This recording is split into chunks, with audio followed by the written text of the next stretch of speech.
चलिए आज डेरिवेशन करते हैं। डेरिवेशन ऑफ गॉस थ्योरम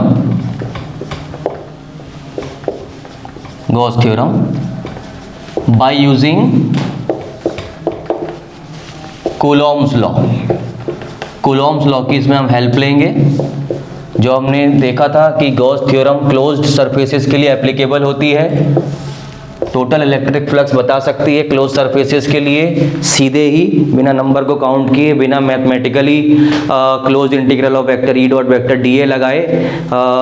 क्या था डेफिनेशन था गॉस थ्योरम का कि net electric flux passing through surface area is 1/ε0 times the total charge enclosed by that closed surface, यानी कि phi E is equal to Q/ε0। ये हमें प्रूफ करना है। To prove net electric flux phi E is equal to Q/ε0 for closed surface। अब देखिए इसको कैसे आप प्रूफ करेंगे। बहुत आसान है। कूलॉम्स लॉ की इसमें हम हेल्प लेंगे। कूलॉम्स लॉ क्या बताता है? कूलॉम्स लॉ के लिए हम एक रीजन ले लेते हैं। पहले मान लीजिए यहाँ पर एक चार्ज रखा हुआ है, ये प्लस क्यू चार्ज है। इस प्लस क्यू चार्ज से जो इलेक्ट्रिक फील्ड लाइंस होंगी वो बाहर की तरफ निकलेंगी, लाइक माई फिंगर्स, इस तरह से बाहर आएंगी, ऐसे अलग अलग डायरेक्शन में। एक सरफेस हम एज्यूम करेंगे जो उन सारी इलेक्ट्रिक फील्ड लाइंस को कवर कर ले। अब कवर करने में कई तरह के सरफेस हो सकते हैं। जैसे मैंने एक बहुत बड़ा क्यूबॉइड, ऐसे बड़ा क्यूबॉइड ऐसे अज्यूम कर लिया और उसमें इस प्लस क्यू को अज्यूम कर लिया कि उस क्यूबॉइड के अंदर ये है, या क्यूब अज्यूम कर लिया, या स्फेयर अज्यूम कर लिया। कोई भी 3D इमेज, बहुत बड़ी 3D इमेज को हम अज्यूम कर सकते हैं और उसके सारे सरफेसेस से सारी इलेक्ट्रिक फील्ड लाइंस पास हो जाएंगी। किसी सरफेस से कितनी पास होंगी, किसी सरफेस से कितनी पास होंगी। अगर एक सिमेट्रिक आपने क्लोज सरफेसेस को सोचा है, सिमेट्रिक क्लोज सरफेस को सोचा है, तो उसके जितनी सिमेट्रीज होंगी, जितने पार्ट होंगे, जैसे क्यूब के अंदर 6 के 6 सरफेस एक जैसे होते हैं, तो जितनी भी लाइंस किसी एक सरफेस से पास होंगी उतनी ही दूसरे से पास होंगी, उतनी ही तीसरे से पास होंगी, 6 के 6 से बराबर बराबर पास हो जाएंगी। ठीक है, क्योंकि चार्ज तो सबके लिए सेम ही है उस सरफेस के अंदर। इस तरह से कोई भी सरफेस आप ले सकते हैं, लेकिन हमें वो अज्यूम करना है जिसमें कम से कम सिमेट्री हो। तो पॉइंट चार्ज के लिए सबसे बढ़िया है, हम अज्यूम कर लेंगे एक स्फेयर। हमेशा पॉइंट चार्ज के लिए आपको क्या अज्यूम करना है? स्फेयर। स्फेयर अज्यूम करने से क्या होगा, इसमें एक ही सिमेट्री है। आप इस पूरे सरफेस एरिया के ऊपर कोई भी एक छोटा सा एरिया ले लीजिए, मान लीजिए इसका कुछ ना कुछ रेडियस होगा। ये जो सरफेस आपने सोचा है, इस सरफेस से सारी इलेक्ट्रिक फील्ड लाइंस पास हो रही हैं।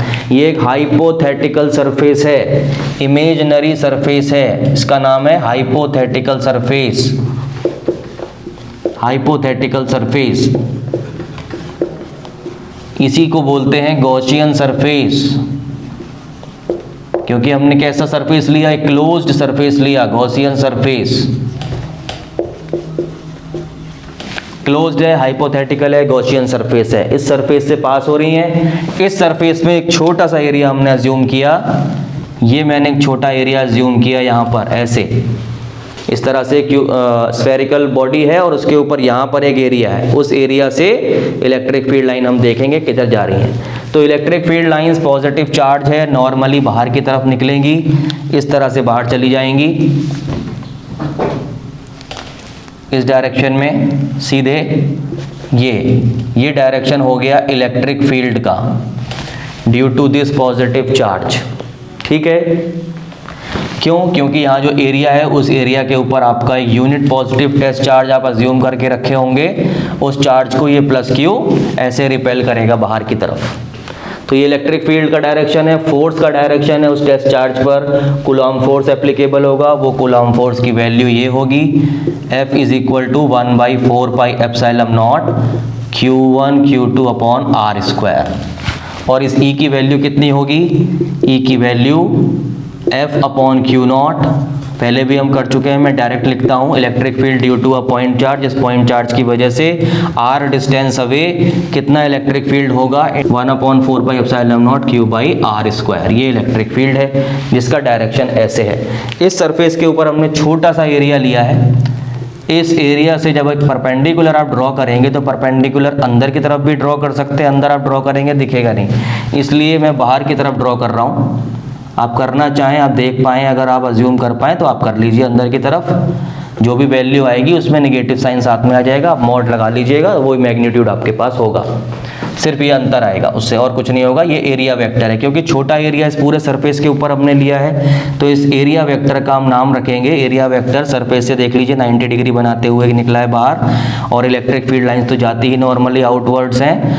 अब उसमें पॉजिटिव चार्ज से माइनस क्यू होता तो इनवर्ड होती है, एरो अंदर की तरफ बनाते। तो ये छोटा एरिया है तो छोटे एरिया का छोटा area vector, small area vector, elementary area vector, vector D A, ये आपके पास आ गया। तो ई में और डी ए में कितना एंगल है? कोई एंगल नहीं है, 0 डिग्री का एंगल बन रहा है। हमें प्रूफ करना है ये total electric flux is q/ε0, ये हमें प्रूफ करना है। तो इसको हम कैसे प्रूफ करेंगे? देखिए, अपना जनरल फॉर्मूला लगाएंगे। In general we know, electric flux निकालने का एक मैथमेटिकल तरीका हम जानते हैं, वो ये है कि इस तरह से, इस तरीके से किसी भी सरफेस के लिए निकाला जाता है, क्लोज्ड हो या नहीं हो, कैसा भी हो, ठीक है, उससे हम निकालेंगे। तो ये फॉर्मूला हम लगाएंगे, close integral of vector E dot vector D, ये लगाएंगे। उसके बाद क्लोज इंटीग्रल ई, इसको ओपन करेंगे, E D A cos, angle लिखेंगे, एंगल बन रहा है 0 डिग्री। उसके बाद वैल्यू पुट करेंगे, ई की वैल्यू ये रही जो कूलॉम्स लॉ की हेल्प से आई है, यहाँ से कूलॉम्स लॉ यहाँ यूज़ हो गया क्योंकि हमारा डेरिवेशन है यूजिंग कूलॉम्स लॉ, तो ये कूलॉम्स लॉ हम यहाँ पर यूज़ कर रहे हैं ई की ये वाली वैल्यू पुट करके।